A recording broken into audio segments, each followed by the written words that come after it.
नमस्कार। कौन बनेगा मुख्यमंत्री, एबीपी न्यूज पर बड़ी कवरेज लगातार जारी है। दिल्ली की सभी 70 विधानसभा सीटें जहां वोटिंग चल रही है और आपको बता दें सुबह 7 बजे से मतदान शुरू हुआ, लगातार जारी है। अगर आप भी दिल्ली के वोटर हैं तो अपनी जिम्मेदारी जरूर निभाइए। मैं दिल्ली की वोटर हूं, मैंने अपना कर्तव्य पूरा किया है, वोट दिया है। आप भी अगर दिल्ली के वोटर हैं तो फिर वोट जरूर दीजिए। लोकतंत्र के इस पर्व में बढ़ चढ़कर हिस्सा लीजिए।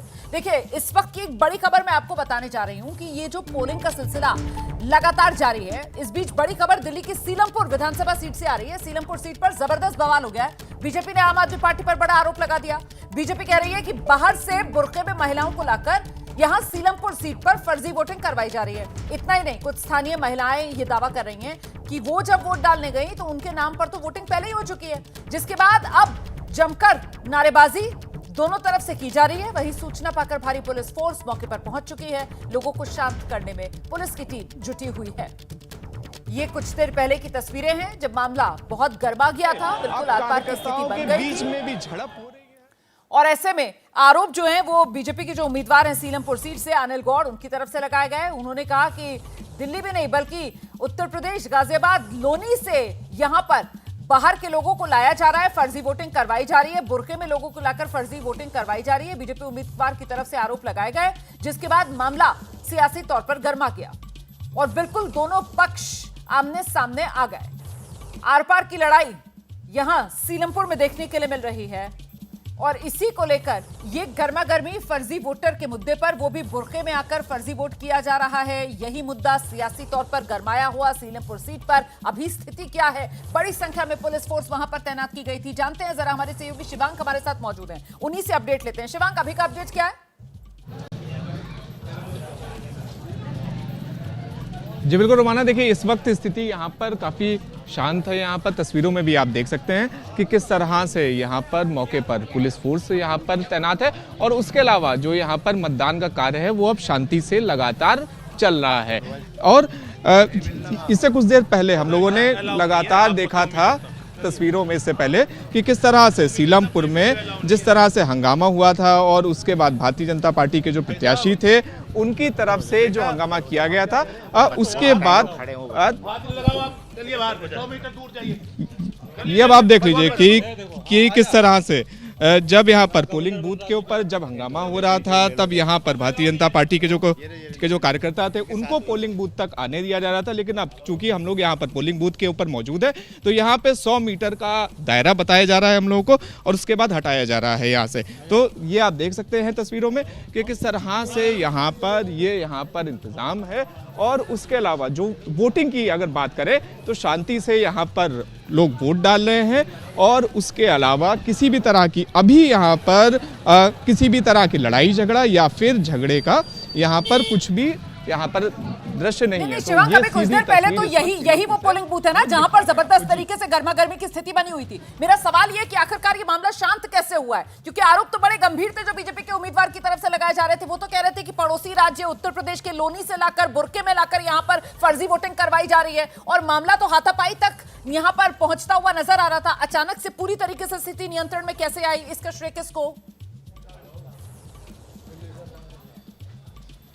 जी बिल्कुल, देखिए मौके पर यहाँ पर जो पैरामिलिट्री की जो डिप्लॉयमेंट थी, पैरामिलिट्री के जो पूरी फोर्सेस थी वो मौके पर आई और दोनों तरफ से भारतीय जनता पार्टी के कार्यकर्ताओं को और आम आदमी पार्टी के कार्यकर्ताओं को हटाया गया। दोनों को जो नारेबाजी कर रहे थे उन्हें खदेड़ा गया, जिसके बाद जाकर यहाँ पर जो मतलब जिस बूथ के ऊपर लगातार जो मतलब वहां पर झड़प हो रही थी उसके बाद जाकर शांति हो पाई थी। तो देखिए ये स्थिति थी सीलमपुर की उस वक्त जहां पर पैरामिलिट्री की वजह से जो पूरा माहौल बन गया था वो पूरा माहौल शांत हो पाया था। जी तो कुल मिलाकर अब यहाँ सीलमपुर, अभी कुछ देर पहले तक जो हंगामा था, अब तस्वीर आपके सामने है। स्थिति पूरी तरीके से नियंत्रण में, काबू में, वोटर्स आ रहे हैं, शांति का माहौल है और आकर आराम से अपनी बारी पर वोट डालकर जा रहे हैं। मैं जल्दी से जरा आपको ओखला लेकर चलती हूँ, ओखला का शाहीन बाग, जहां से हमारे साथ हमारे सहयोगी अहमद बिलाल इस वक्त मौजूद है। और जरा बिलाल से ही ये समझते हैं कि दिल्ली के अंदर सीटों पर लड़ाई त्रिकोणीय, लेकिन ये ओखला वाली सीट जिस तरीके से एआईएमआईएम ने इस सीट पर अपना उम्मीदवार दे दिया है,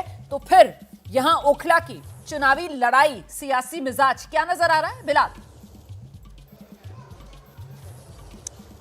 बिल्कुल रुमाना, देखिए आपको बताना चाहूंगा कि असदुद्दीन ओवैसी की एमआईएम ने कई बड़ी पार्टियों का समीकरण जो है वो पूरी तरीके से बिगाड़ दिया है, क्योंकि अगर हम आम आदमी पार्टी की बात करें तो उनके प्रत्याशी भी यही कहते हुए नजर आए हैं कि उन्हें भी वोट डिवीजन का खतरा है। लेकिन एक जो लोकतंत्र के लिए जो सबसे खूबसूरत तस्वीर है जो कि शाहीन बाग इलाके में देखने को मिल रही है कि वोटर्स बड़ी संख्या में अपने घरों से निकल रहे हैं और अपने मताधिकार का इस्तेमाल करने के लिए पोलिंग बूथ पर जो है वो पहुंच रहे हैं। और ऐसी एक खूबसूरत तस्वीर जो है वो शाहीन बाग के इस स्कूल से देखने को मिल रही है, जहां पर बड़ी संख्या में वोटर्स जो है वो सुबह 7 बजे से ही पहुंच रहे हैं। और एक और खास बात है कि जो महिलाएं हैं, जो महिलाओं की भागीदारी है की बात सभी राजनीतिक पार्टियां करती रही हैं। सभी राजनीतिक पार्टियों ने अपने मैनिफेस्टो में महिलाओं का खास जिक्र किया था और उसके असर की आप बात करें तो देखिए जो महिला वोटर्स है, महिलाएं काफी बड़ी संख्या में। मैम, आप आए हैं वोट डालने के लिए, क्या मुद्दे जहन में रख करके वोट? बताओ। मतलब ये है कि साफ सफाई होनी चाहिए अपने में, और एजुकेशन पे रहना चाहिए, मतलब स्कूलिंग अच्छी होनी चाहिए लोगों की। बिल्कुल, तो ये ओखला से बिलाल हमारे साथ मौजूद है और ओखला का जो वोटर है, जो मतदाता है, अपने मन की बात यहाँ पर एबीपी न्यूज के कैमरे पर, एबीपी न्यूज के माइक पर रखता हुआ। बिलाल, आऊंगी मैं आपके पास, रहिए मेरे साथ। जरा सीलमपुर लेकर चलेंगे दर्शकों को, क्योंकि अभी कुछ देर पहले तक सीलमपुर और बड़ा हंगामा यहाँ पर देखने के लिए मिल रहा था। हालांकि शिवांग हमारे सहयोगी वहीं पर मौजूद हैं और शिवांग बता रहे हैं किस तरीके से अब स्थिति पूरी तरीके से नियंत्रण में आ चुकी है और जो वोटर है वो सिलसिलेवार तरीके से बिल्कुल सामान्य हालात के अंदर अब पहुंच रहे हैं पोलिंग बूथ पर, वोट डाल रहे हैं। ऐसे में सियासी समीकरण इस सीलमपुर सीट का जरा वो भी दर्शकों के सामने रखिए। तस्वीर दिखा दीजिएगा, लेकिन पहले तस्वीर दिखा दीजिए किस तरीके से अब सब कुछ शांतिपूर्ण तरीके से वहां पर मतदान आगे बढ़ता हुआ। आर्यन पब्लिक स्कूल बवाल हुआ था, उसके बाद अभी फिलहाल मौके पर शांति है। कई ऐसे लोग हैं जो ये आरोप लगा रहे हैं कि उन्हें वोट नहीं डालने दिया जा रहा है। क्या नाम है आपका? मेरा नाम राजीव शर्मा है और मैं ब्रह्मपुरी गली नंबर 8 C76 का निवासी हूँ। एक मिनट रुकना राजीव जी, एक मिनट रुकना, लाइव करी कर रहा है। हेलो, मेरा अच्छा, कुछ दिक्कत आ रही है, मैं दोबारा से शिवांग का रुख करूंगी, लेकिन ये कुछ देर पहले की तस्वीरें हैं। देखिए किस तरीके से यहाँ पर आम आदमी पार्टी और बीजेपी के जो कार्यकर्ता थे और साथ में जो कांग्रेस के कार्यकर्ता थे वो सभी एक दूसरे से उलझे हुए नजर आ रहे थे। आरोप बीजेपी के उम्मीदवार की तरफ से लगाए गए, उनकी तरफ से कहा गया कि सीलमपुर में लोनी से लाकर फर्जी वोटर्स, उनसे वोट डलवाए जा रहे हैं, बुरके में लेकर आया जा रहा है लोगों को और वो वोट डाल रहे हैं। इस तरीके के जब आरोप लगे तो मामला एकदम से गरमाया सीलमपुर में। हालांकि अब स्थिति पूरी तरीके से शांत है और किसी तरीके का पोलिंग में, मतदान में कोई अड़चन नहीं आ रहा है। मतदान लगातार जारी है, लेकिन वहां पर अभी भी कुछ ऐसे लोग हैं जिनकी कुछ शिकायतें हैं। ऐसे ही व्यक्ति हमारे सहयोगी शिवांग के साथ मौजूद है। शिवांग, क्या दावा कर रहे हैं ये?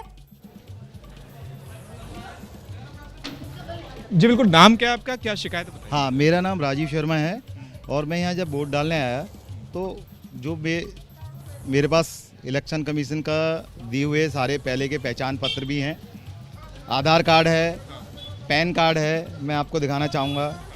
ये है। शिकायत क्या है? हाँ, ये मेरे से पुराने वाला है। तो मैं अंदर जो मेरे यहाँ पर्ची आई है उसमें मुबारक अली नाम लिखा हुआ है और पिताजी का नाम जगदीश प्रसाद शर्मा ही है।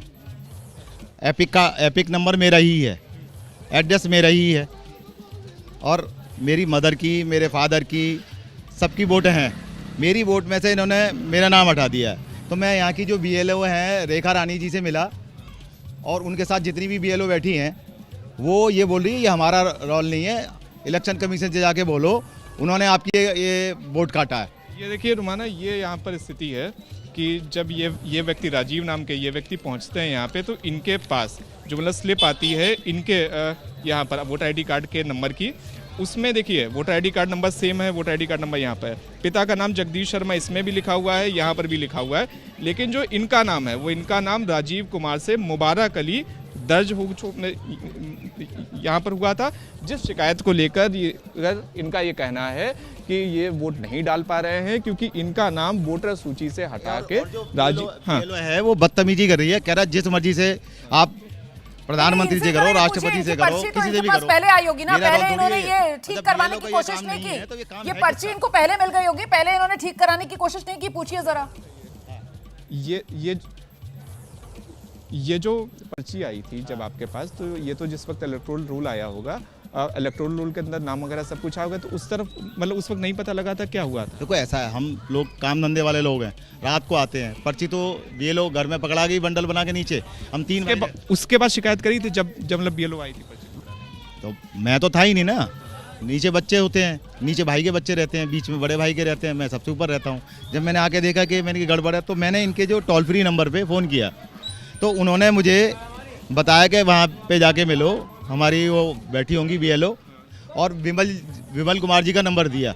जो विमल कुमार जी हैं उनके जो उन्होंने 3 नंबर दिए, जो तीनों के तीनों नंबर बंद है, कोई रिचार्ज नहीं है, कोई कुछ नहीं है। चुनाव आयोग को लेकर बड़ी शिकायत है इनकी, कह रहे हैं कि हमारे घर में जो पर्ची आई उसमें ये रोल बनाकर दे गए घर वाले, जितने मतदाता थे उन सबके नाम का, और जब इन्होंने देखा उसमें ये अनियमितता पाई, और उसके बाद जब इन्होंने इस ओर ठीक कराने की कोशिश की तो वो हो नहीं पाया है, और इसके लिए कहीं ना कहीं चुनाव आयोग को कटघरे में खड़ा करते हुए ये दिल्ली के वोटर हैं। अब यहाँ पर कहाँ कमी रह गई है, मुझे लगता है इनकी व्यक्तिगत ये शिकायत है, और अब इसका निवारण कैसे होगा, इसको लेकर अभी वहां पर क्या स्थिति है, इस पर भी हमारी नजर लगातार बनी रहेगी। इससे जुड़ा अपडेट भी आप दीजिएगा शिवांग। साथ ही मुझे जरा बताइए अभी सियासी समीकरण, ये सीलमपुर सीट यहां पर क्या नजर आ रहा है?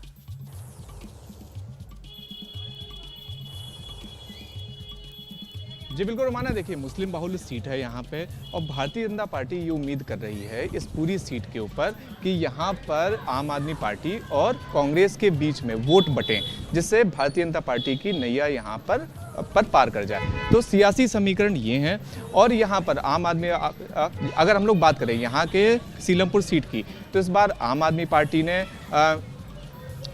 चौधरी मतीन अहमद के बेटे को उतारा है यहाँ पे, और उसके अलावा कांग्रेस ने आम आदमी पार्टी के ही सिटिंग विधायक को यहाँ पर टिकट दिया था। तो देखिए ये स्थिति है सीलमपुर की। तो सीलमपुर में क्योंकि भारतीय जनता पार्टी का आज तक कभी भी कमल नहीं खिला है, तो भारतीय जनता पार्टी लगातार इसी कोशिश में है कि पहली बार इतिहास पलटे और भारतीय जनता पार्टी के नाम पर सीलमपुर सीट हो पाए। इसी वजह से भारतीय जनता पार्टी ने चुनाव प्रचार में भी इड़ी चोटी का जोर लगा दिया था सीलमपुर की सीट में, और आज भी उसके सारे दृश्य हम लोग को दिखाई दे रहे हैं, जहां पर सबसे ज्यादा वोटिंग प्रतिशत की अगर बात करें तो टॉप 3 विधानसभाओं में भी सीलमपुर का नाम है। और उसके अलावा भारतीय जनता पार्टी जिस तरह से लगातार ये आरोप लगा रही है आम आदमी पार्टी के ऊपर कि यहाँ पर बोगस वोटिंग करवाई जा रही है, तो उसे देखकर एक चीज तो साफ है कि भारतीय जनता पार्टी सीलमपुर में कमल को खिलाने के लिए पूरी कोशिश करना चाहती है, पूरी तरह से लगी हुई है। लेकिन देखिए फैसला अल्टीमेटली जनता के ही हाथ में है कि जनता किस उम्मीदवार को वोट देती है। जनता ही जनार्दन है, आज तो जनता जो है वही अपना आदेश जनादेश आज सामने आ रहा है, जो ईवीएम में कैद हो रहा है। जनता पहुंच रही है पोलिंग बूथ पर, ईवीएम का बटन दबा रही है और अपनी मर्जी जो है वो जता रही है। देखना